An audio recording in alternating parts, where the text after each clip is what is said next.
거룩한 주일 하나님 앞에 예배드리러 나온 여러분들을 주님의 이름으로 환영하고 축복합니다. 저는 지난 주간에 예장 유럽 선교사 대회를 다녀왔습니다. 예장 유럽 선교 대회는 매년 부활절 다음 주간에 있는 그런 대회인데요. 대한예수교 장로회 통합적 선교사들이 모여서 유럽에 있는 선교사들이 모여서 함께 하는 선교 대회입니다. 올해가 이제 예장 유럽 선교회로 이름을 명칭을 바꾼 후에 11년째 되는 그런 대회고요. 장소는 매년마다 이제 달라져서 올해는 독일의 오버베젤이라는 프랑크푸르트 이쪽에 있는 그 도시에서 행사를 가지게 되었습니다. 개인적으로는 저는 될 수 있으면 이제 참석을 하려고 하고 있는데 너무 이제 멀거나 또는 교통편이 어려워서 비용이 많이 들거나 이렇게 할 때에는 이제 갈 수가 없겠죠. 만약에 그렇지 않다면 될 수 있으면 유럽 안에 있는 곳이라면 이제 저가 항공기도 있고 또 차를 이용해서 이제 가려고 하고 있습니다. 유럽에 있는 이제 한인 선교사들이 이러한 어떤 기회를 통해서 또 만나서 서로가 서로를 격려하고 위로하고 또 사정을 듣고 또 함께 기도하고 그러한 어떤 시간을 가집니다. 그래서 짧은 3박 4일간의 어떤 시간이지만 또 선교사들에게는 재충전과 회복의 시간이 되고 많은 유익이 되는 그런 어떤 시간인 것 같습니다. 이 선교 대회에 저희들도 이제 처음에 갈 때는 이제 선교사의 필요에 의해서 갔습니다. 선교 대회에 참석을 하고 또 유럽에 있는 선교사들이 소통하고 또 선교적인 방향을 같이 논의하기 위해서 선교사의 필요에 의해서 가게 되지만 이제 시간이 지날수록 이제 선교사보다는 선교사 자녀들, 그 선교사 자녀 MK들의 필요에 의해서 더 가게 되는 경우가 더 생기게 되는 것 같습니다. 선교사 자녀들이 부모인 선교사를 따라서 이제 유럽이라는 선교지에 오게 되고 또 여기 와서 이제 처음에 이제 만나는 다른 피부색의 사람들, 다른 언어, 문화, 음식 이런 어떤 상황 속에서 아이들이 굉장히 움츠러들고 이제 주눅이 들게 되거든요. 이제 그런 어떤 시절을 자기들이 이제 보내다가 이런 선교 대회를 통하여서 가서 보니까 자기와 처지가 비슷한 애들이 동갑들이 또래들이 있단 말이죠. 그러면은 그 사실이 얼마나 위로가 되고 또 자기들에게는 힘이 되는지 그래서 아이들이 이제 그것을 이제 깨닫고 난 이후부터는 이제 매년 선교 대회를 하게 되면은 부모를 불러서 꼭 가야 된다고 이번에 꼭 가야 된다고 우리 친구 만나기로 돼 있다고 그렇게 이야기하면서 선교 대회를 기다리게 되는 거죠. 그래서 처음에는 이제 선교사의 필요에 의해서 갔다가 나중에는 선교사 자녀들의 등살에 못 이겨서 멀더라도 이제 찾아서 이제 다들 이제 오고 이렇게 되는 것 같습니다. 저는 영국에서 4년, 크로아티아에서 16년, 도합 20년 세월을 이제 유럽에서 살았습니다. 이제 유럽이 이제 한국보다 좀 더 익숙해졌고 또 유럽 선교사들 사이에서도 어느덧 선배가 되었습니다. 세월이 저를 이제 선배라는 자리에 이제 올려두게 된 거죠. 이번에 제가 대회를 방문하면서 한 가지 해프닝이 하나 있었는데요. 그거는 제가 예배 시간 오늘 말씀 때 함께 나누기를 원합니다. 제 신학대학교 동기 중에 허준이라는 제 동기 친구가 있습니다. 이름도 허준, 외우기 쉽죠. 동의보감에서는 우리 허준, 의사 허준인데, 근데 제가 2년 전에 한국의 안식년에 가서 이제 수술을 받게 되었을 때, 저는 이 선교대회를 참석하지 못했지만, 저희 두 딸은 이 대회에 참석하게 된 거죠. 그러면서 이제 대회를 참석하면서 아이들과 이제 통화를 하게 됐는데, 그 딸들이 제게 아빠 여기 아빠 동기가 와 있어요. 친구 목사님이 왔어요. 한국에서 이제 왔다고 강사로 이제 초청을 받아 왔다는 거죠. 그러면서 그런 이야기를 하는 겁니다. 그래서 제가 이제 그 명단을 이제 보니까 그 명단에 허준이라는 그 이름이 있는 거예요. 그래서 네, 친구가 왔구나. 저는 이제 참석을 못해서 한국에 왔지만 그 친구는 한국에서 이제 그쪽으로 가서 대회를 참석하게 된 거죠. 그래서 저는 20년 전에 신학대학을 다닐 때 동기 친구가 이번에 그 대회에 참석을 했구나라고 생각을 했습니다. 그리고 난 이후에 얼마 지 않아서 그 허준이라는 그 친구한테서 카카오톡으로 연락이 온 겁니다. 자기가 이제 대구에 있는 충성교회라는 데가 있는데 그 충성교회를 방문하게 되는데 나보고 이제 올 수 있냐고 그렇게 연락이 왔습니다. 당시에는 저는 이제 사정이 안 돼서 그 교회를 갈 수는 없었지만 20년 만에 이제 전화 통화해서 목소리가 좀 낯설기는 해도 반가운 마음에 야 반갑다 하면서 이런저런 이야기를 막 나누고 잔뜩 이제 수다를 떨었습니다. 그리고 그 이후에 그 친구 허준 목사는 저한테 종종 이제 톡을 통화해서 연락을 보내며 제 건강에 대해서 또 안부를 묻곤 했죠. 그러면서 이제 시간이 지나서 이제 이번 대회에 얼마 전에 그 허준 동기 친구가 다시 톡으로 연락이 왔습니다. 그러면서 이제 톡이 이렇게 온 거예요. 친구 오랜만이었어요. 그동안 잘 지냈어. 건강한 모습 사진 좀 찍어 보내줘. 이번 유럽 선교 대회에서는 볼 수 있는 거지. 라고 이렇게 연락이 온 겁니다. 그래서 저는 생각하기에 이 친구가 이번에 또 참석을 하는구나. 잘 됐다. 20년 만에 친구를 다시 보게 되니까 좋은 마음에 이제 답을 보냈죠. 야, 반갑다, 준아. 이번 대회에 너도 오는구나. 나는 첫날부터는 못 가고 이제 둘째 날 밤에 가는데 내가 가서 찾을게. 그날 만나자 하면서 이렇게 이야기를 하고 반가운 얼굴로 보자 하면서 이렇게 톡을 보냈습니다. 그리고 이제 대회에 참석하게 된 거죠. 그래서 그날 참석한 날은 너무 늦게 도착했기 때문에 이제 찾을 수 없었고 그 다음날 아침에 돼서 식사를 마치고 이제 시간이 돼서 그 친구를 이제 찾았죠. 근데 제가 찾는 동기 허준 목사님이었고 제 앞에 이제 머리가 하얀 연로하신 허준이라는 원로 목사님이 제 앞에 오셨는 게 아닙니까? 알고 보니까 사실 그 제가 이제 이때까지 2년 동안 준하라고 막 부르면서 연락했던 그 친구가 제 동기 친구가 아니라 그 유럽 선교 대회에 오신 매년 참석하는 그 은퇴하신 원로 목사님이 저한테 연락을 하신 거예요. 근데 제가 그때 이제 전화 통화를 할 때 20년이 됐으니까 목소리를 기억 못하고 그냥 그분이라고 생각을 못하고 그냥 딸아이가 친구 목사님이라고 이야기한 것만 제가 착각을 한 거죠. 그러면서 그냥 이제 격이 없이 이름을 막 부르면서 준아 너 잘 지냈어? 라고 이야기하면 그런 어떤 시간을 보내고 드디어 만난 거죠. 그래서 제가 생각했던 동기는 그 허준은 사실상 없었고 그 원로 목사님이 그동안 이제 제게 연락했다는 것을 알았습니다. 아플 때 이제 연락 주셨는데 제가 착각을 한 거죠.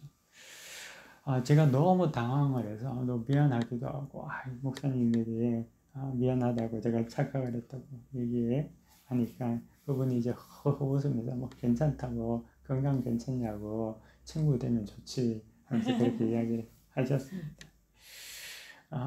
제가 이제 그 목사님을 이제 이번 이제 그런 해퍼닝을 통해서 20년 동안 이제 제가 유럽에서 지냈다고 했잖아요. 그래서 제가 이제 선배가 됐다고 여기서 근데 나의 자신을 좀 돌아보는 그런 계기가 됐습니다. 저는 이제 여기에서 선교사로서 선배 선교사로서 어떤 모습을 가지고 있는지 그리고 또 우리 교회 성도들에게서는 어떤 모습을 가지고 있는지라는 것을 한번 생각해 보게 된 거죠. 만약에 제가 2년 동안 저와 그 허 목사님과의 어떤 그런 관계 속에서 제가 만약에 허 목사님이라면은 그렇게 2년 동안 친구같이 그냥 답을 하면서 그렇게 할 수 있었을까? 아마 저는 제 정체를 밝히고 내가 네가 말하는 친구가 아니야 라고 하지 않았을까라는 생각을 했습니다. 아마 이제 저는 그렇게 못했을 것 같은데 그분은 2년 동안 시간 그런 어떠한 것들을 나타내지 않고 그냥 겸손하게 또 자기 자신을 편안하게 이제 대해 주셨다는 거죠. 그러면서 저 또한 그런 모습이 이제 도전이 되고 배워야 되겠다라는 그런 어떤 그런 마음이 생긴 거죠. 사랑하는 성도 여러분, 여기에는 저보다 나이가 많은 분도 계실 좀 있고 또 적은 분들도 계실 거라고 생각합니다. 그래서 제가 이번에 허준 목사님의 경험을 통해서 저도 좀 더 여러분들에게 친구같이 되어야 되겠다라는 그런 생각을 했고, 또 여러분들 또한 저를 이제 친구같이 대해 주시면 좋겠습니다. 제가 만약에 이제 여러분들에게 여런 행세를 하려고 하면은 어이 친구야 이렇게 한마디 하시면은 제가 정신을 번쩍 차리고 다시 허준 목사님의 경험을 다시금 생각하면서 그 모범을 좀 따르도록 노력하겠습니다. 그래서 낮아지는 것, 이제 겸손한 것, 어느 누구와도 격이 없이 편하게 어울릴 수 있는 것, 이것이 성령의 능력이 아닐까라는 그런 생각을 합니다. 한국인들을 만나면 제일 먼저 묻는 게 있잖아요. 너 몇 살이야? 그러면서 이제 먼저 서열을 정하고 시작을 합니다. 하지만 오늘 제가 여러분들에게 함께 나누었던 그 경험을 통해서 서열이 아니라 우리가 주 안에서 정말 겸손과 낮아지는 공동체가 되면 좋겠다. 그래서 여기 있는 분이 다 낮아지면은 모두가 다 높아지는 거죠. 그렇죠? 다 높아지면 우리가 다 낮아지게 되는 건데, 도리어 우리가 다 낮아지려고 작정을 하면 오는 상대가 다 높아지는 것 아니겠습니까? 그래서 우리가 이런 서로 낮아짐으로써 높아지는 그런 공동체가 되기를 축원합니다. 오늘 성경 본문은 제가 이 본문은 오늘 지난주에 있었던 그 대회의 폐 예배 때 설교 본문이었습니다.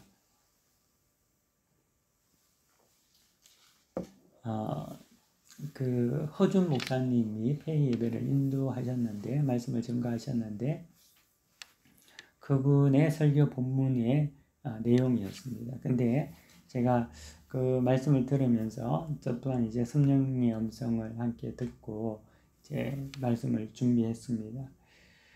본문의 내용은 어떤 내용이냐면, 사도 바울이 유럽 선교가 사도 바울에게 유럽 선교가 어떻게 시작되었는지에 대한 이유가 적혀 있는 이제 본문인 거죠. 이제 바울은 2차 선교 여행을 아시아를 중심으로 이제 하고 있었습니다. 하지만 이 아시아에서 복음을 전파하는 일에 굉장히 많은 어려움을 겪게 되는 겁니다. 부르기아와 갈라디아 땅으로 가고 또 비두니아로 가고자 하는데 자꾸만 가는 길이 막힌다는 거죠. 성경은 여기에 대해서 예수의 영이 허락하지 아니하는지라라고 이제 증거하고 있습니다. 그러다가 이제 무시아를 지나서 드로아에 이르렀는데 그곳에서 바울이 이제 환상을 보게 되는 거죠. 오늘 성경 본문 9절인데요. 우리 함께 같이 한번 읽어볼까요? 함께 다시 다 같이 읽겠습니다. 시작. 밤에 환상이 바울에게 보이니 마게도냐 사람 하나가 서서 그에게 청하여 이르되 마게도냐로 건너와서 우리를 도우라 하거늘. 아멘. 바울이 드로아에 이르렀을 때 밤에 환상을 봤는데, 환상 중에 마게도냐 사람이 하나가 서서 우리에게 건너와서 도우라, 마게도냐로 건너와서 도우라 라고 하는 그런 어떤 환상을 이제 보게 되는 거죠. 그 다음 구절이 굉장히 좀 의미가 있습니다. 중요한데요. 10절 우리 함께 또 읽겠습니다. 시작. 바울이 그 환상을 보았을 때 우리가 곧 마게도냐로 떠나기를 힘쓰니 이는 하나님이 저 사람들에게 복음을 전하라고 우리를 부르신 줄로 인정함이로라. 아멘. 예. 바울이 환상을 보았을 때, 바울이 환상을 봤는데 성경은 바울이 그 환상을 보았을 때 그 다음에 주어가 바울이 아니라 우리가 라고 해서 주어가 바뀌는 것을 볼 수 있는 거죠. 그래서 바울의 환상을 보았을 때 바울의 환상이 곧 그들의 환상과 비전이 되었다 라고 성경에서는 말씀하고 있다는 거죠. 그리고 난 이후에 그들은 우리가 곧 마게도냐로 떠나길 힘쓰니라고 이렇게 증거하고 있습니다. 성경은 바울의 환상을 통해 마게도냐 사람을 돕는 그 일이 바울의 부르심으로 끝나는 것이 아니라 그들을 부르시는 부르심으로 그리고 그들 공동체의 비전이 되었다라고 증언해주고 있다는 겁니다. 더 이상 바울의 비전이 아니라 그와 동행했던 모든 동역자들, 다시 말하면 디모데도 있었을 거고 실라도 있었을 거고 또 성경을 쓴 누가도 있었죠. 이 모든 사람의 비전이 되었다는 겁니다. 그들이 환상을 본 건 아니었어요. 하지만 바울의 환상이 그들의 환상이 되고 계시가 되고 비전이 되었다라는 것을 성경은 증거해주고 있죠. 자, 저희 교회는 2009년에 선교사에 의해서 세워졌습니다. 아주 오래전이죠. 하나님께서 선교사를 통해서 이 유고 연방에 선교의 교두보를 만들기 위해서 비전을 주시고 교회를 세우셨습니다. 그 비전은 선교사가 받은 비전이지만 동시에 그 비전은 이 교회 공동체의 비전입니다. 마치 바울이 받은 환상이 그들의 환상이 된 것 같이 그들이 말한 우리의 환상이 된 것 같이 말입니다. 사람들은 자기가 직접 받은 계시 또 그런 비전이 있어야지만이 자기의 교회라고 생각을 합니다. 하지만 그렇지 않다는 거죠. 비전은 하나님께서 지도자에게 주십니다. 아브라함에게, 모세에게, 여호수아에게, 바울에게, 지도자에게 계시하여 주시죠. 하지만 그 비전은 그 지도자 개인의 것이 아니라 그들이 속한 공동체의 비전이 되는 것이죠. 어떤 이는 목사님 또는 선교사님 개인이 세운 곳이니까 그분의 사역이지요. 그분 거 아닙니까? 그분 교회잖아요. 라고 말할 수 있죠. 그러니까 나는 관계가 없습니다. 제가 좀 도울 수는 있지만 저는 관계는 없습니다. 내 비전이 아니에요. 라고 생각할 수 있습니다. 근데 만약에 바울이 드로아에서 마게도냐로 건너와서 도우라는 그 환상을 보고 이제 사람들에게 이야기했을 때 만약에 실라와 디모데와 누가가 그것은 당신의 비전이지 나는 못 봤는데 하나님께서 당신에게 준 비전이 환상이잖아요. 우리의 비전은 아닙니다. 라고 했다면 더 이상 유럽 선교는 불가능했을는지 모른다는 거죠. 하지만 그렇지 않았다는 거죠. 그들은 한 마음으로 바울의 환상이 자기의 환상이 되고 자기들의 비전이 되었다는 겁니다. 그렇게 해서 그들은 모두가 그 바울이 본 환상을 통하여서 자기의 환상이 되고 자기의 어떤 계시가 되어서 그 지도자를 통하여서 함께 사역을 하는 것을 볼 수가 있는 거죠. 하나님은 한 사람 지도자를 통하여서 환상과 꿈과 계시를 보여줍니다. 그리고 그 지도자를 통해서 공동체 구성원 모두가 같은 비전을 공유하게 한다는 거죠. 그래서 자그레브 한인교회는 유고 연방의 교두보, 선교적 교두보를 위해서 또 이 땅에 선교적 사역을 위해서 교회를 세워졌는데 이 선교적인 어떤 그런 꿈과 비전 가운데 이 교회가 자라나야 할 줄 믿습니다. 만약에 목사님 아닌데요. 우리는 아프리카 선교를 해야죠. 요거가 아니라 아프리카를 해야 됩니다. 그렇게 한다면 그게 교회가 제대로 사역이 이루어지겠습니까? 그렇게 될 수는 없는 거죠. 그래서 하나님께서는 어떤 사람에게 지도자를 통해서 비전을 주시고 그것이 교회 공동체의 모든 구성원이 한 비전으로 공유하게 하셔서 이 일을 이루어 가신다는 거죠. 자그레브 한인교회 성도 여러분, 여러분도 동일한 설립자와 같은 비전을 품으시기를 바랍니다. 유고 연방의 선교적 교두보가 되어서 이 자그레브 한인교회를 중심으로 슬로베니아, 세르비아, 보스니아 등지로 선교사들이 뻗어나가고 또 그쪽의 선교를 돕고 협력하는 그러한 어떤 교회가 되기를 축복합니다. 바울의 환상이 우리를 부르신 줄로 인정함이라 라고 그들이 고백했다는 것 같이 우리에게도 동일한 고백이 있기를 간절히 바랍니다. 두 번째는 비전을 이루기에 힘써라는 겁니다. 바울이 환상을 보았을 때에 그들은 마게도냐로 가기로 힘썼다라고 성경에서 적혀져 있습니다. 10절에 보면은 바울이 그 환상을 보았을 때 우리가 곧 마게도냐로 떠나기를 힘쓰니 라고 기록되어 있죠. 힘쓴다라는 것은 애쓴다, 수고한다라는 그런 말이죠. 교회 공동체는 같은 비전을 품고 함께 힘쓰고 수고해야 합니다. 꿈은 있는데 계시가 있는데 움직이지 않는다면 그것은 꿈도 아니고 계시도 아니게 되는 거죠. 비전은 성직자나 목회자의 수고만이 아니라 공동체 안에 있는 모든 구성원의 수고가 되어야 합니다. 이제는 비전이 전가가 된 거죠. 바울의 비전이 디모데의 비전이 되고 실라의 비전이 되고 누가의 비전이 그렇게 전가된 것 같이 교회의 비전이 공동체 구성원 각각 모든 자들의 비전이 되었습니다. 이제는 나의 계시가 되고 내 환상이 되고 내 사역이 되고 내 축복이 된 거라는 겁니다. 그러므로 비전을 이루기 위해서 각자의 자리에서 온전한 수고가 있을 때만이 이 일이 이루어집니다. 여러분은 예배자로서의 뿐만 아니라 이제는 비전을 소유한 자로서 그 수고와 노력들이 있다는 거죠. 이 교회는 유고 연방의 선교적 교두보를 이루는 겁니다. 이 선교적 교두보는 자라나야 되겠죠. 질적으로나 양적으로나 자라나야 할 겁니다.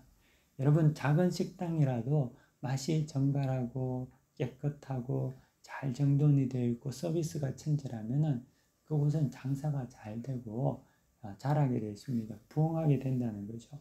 반면에 크고 화려한 식당이라도 맛이 없고 더럽고 불친절하고 무질서하면은 장사가 안 되는 거죠. 회사에서도 모든 직원이 막 다 같이 열심히 일하는 회사는 급성장을 하게 되겠죠. 하지만 어떤 회사는 사장님만 일하고 몇몇 일하는 사람만 일하고 모든 직원이 논다면 그 회사는 조만간에 망하게 될 겁니다. 그 교회도 마찬가지가 아닐까 생각합니다. 하나님께서 주신 교회의 비전이 모든 각 성도들의 비전이 되어서 각자 수고하고 있을 때 각자의 맛을 내고 각자 있는 처소에서 빛을 낼 때 교회는 성장하고 부흥하게 되는 거죠. 저는 설교자로서 여러분들에게 설교를 준비할 때 잘하려고 준비를 하지는 않습니다. 주회를 막 열심히 보고 또 원어를 분석해서 여러분들에게 감동 깊은 설교를 주려고 설교를 준비하지는 않습니다. 대신에 여러분들에게 하나님의 음성을 들으면 좋겠다. 하나님의 임재를 예배 가운데 여러분들이 느끼면 좋겠다. 라고 생각하며 예배를 준비하고 말씀을 준비하는 거죠. 여러분들이 예배에 참석해서 예배를 드리고 갈 때 하나님의 임재를 느껴서 한 주간 세상 속에서 이 예배를 통하여서 다시금 한번 살아봐야지 라는 그런 어떤 결단과 용기를 갖게 된다면 이 예배는 하나님 앞에서 드려진 제사가 될 줄 믿습니다. 예배의 사운드가 풍성하고요. 성가대가 웅장한 그래서 막 감동을 줄 수는 없지만 대신 소박하고 또 은은하고 따뜻한 가운데 이 일들이 이루어지기를 간절히 바랍니다. 교회의 모든 봉사가 그렇게 되면은 좋겠습니다. 찬양을 인도하는 찬양 인도자도 그런 마음으로, 프레젠테이션을 준비하는 사람도 그런 마음으로, 식사를 준비하는 사람도 그런 마음으로 다 이 땅에 하나님의 임재를 깨닫고 또 교회를 세우신 비전을 이루기 위한 그 마음으로 여러분들이 각자의 임무에서 책무에서 수고하고 노력한다면은 우리는 마게도냐로 건너가는 그러한 일들을 이루게 될 줄 믿습니다. 모든 봉사의 나름의 맛과 특징과 은혜가 있기를 여러분 축복합니다.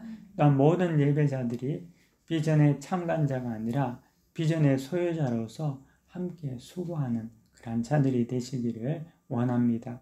더 이상 바울의 비전이 바울의 비전만이 아니라 모든 동력자의 비전이 되어 있는 것 같이 우리에게도 동일한 은혜가 이루어질 줄 믿습니다. 그럴 때 이 교회는 하나님께서 선교사를 통해 주신 그 비전이 이 교회 공동체를 통하여서 이루어질 줄 믿습니다. 우리는 비전을 받은 모세는 정작 가나안에 들어가지 못했다는 것을 오늘 성경을 통해서 알 수 있습니다. 사실 그 비전을 공유하고 수고했던 광야에서 훈련받았던 출애굽 2세대들이 다 그것을 누리게 되는 거죠. 그 축복은 사실 지도자의 시작이 아니라 그것을 이루어갔던 그런 모든 2세대 사람들의 것이었다는 거죠. 그 축복을 여러분들이 다 누리고 수고하고 애쓰는 그런 자들이 되시기를 간절히 바랍니다. 다 함께 말씀을 생각하면서 우리 잠시 기도하겠습니다.